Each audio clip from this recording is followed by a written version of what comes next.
Hi అండి, రొయ్యల ఊరగాయ ఎలా చేయాలో చూద్దామా. నేను చేశానండి, చాలా టేస్టీగా వచ్చిందండి. నేను 2 kgs రొయ్యలు తీసుకున్నాను.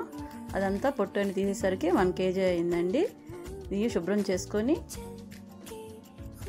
పసుపు సాల్ట్ వేసి బాగా కలిపి మ్యారినేట్ చేసుకున్నామండి 1 అవర్.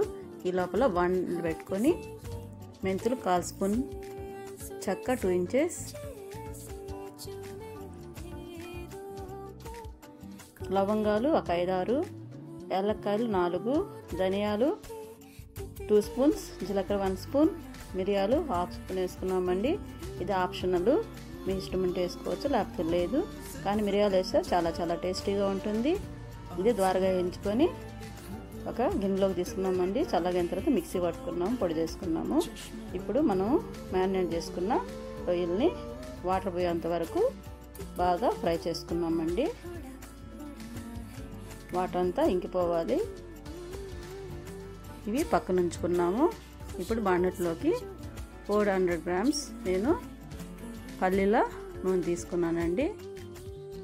ఎప్పుడైనా మనం ఊరగాయకి పల్లీల నూనె వేస్తే చాలా బాగుంటుంది.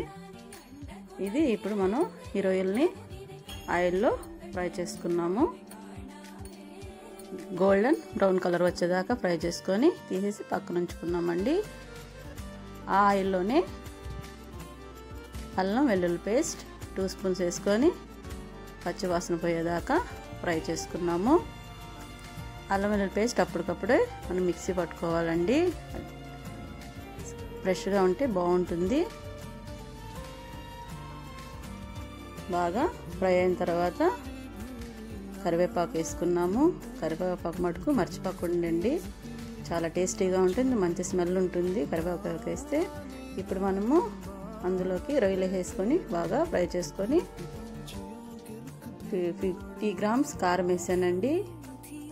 మనం పొడి చేసుకున్న మసాలా పొడిని వేసుకున్నాము. కారం, ఉప్పు 40 grams తీసుకున్నానండి. బాగా కలిపి పక్కన దించి పెట్టుకున్నాము. ఇప్పుడు నిమ్మరసము 4 నిమ్మకాయలు తీసుకొని జ్యూస్ పిండుకొని చల్లగా అయిన తర్వాత వేసుకోవాలండి. చూడండి ఎంత మంచి కలర్ వచ్చిందో, చూస్తే మంచి స్మెల్ వస్తుందండి. ఇది ఫ్రిడ్జ్లో పెట్టుకుంటే 4 నెలలు ఉంటుందండి. బయట కానీ పెడితే 1 monthకి సరిపోతుందండి. వేడి రైస్లోకి చాలా టేస్టీగా ఉంటుంది.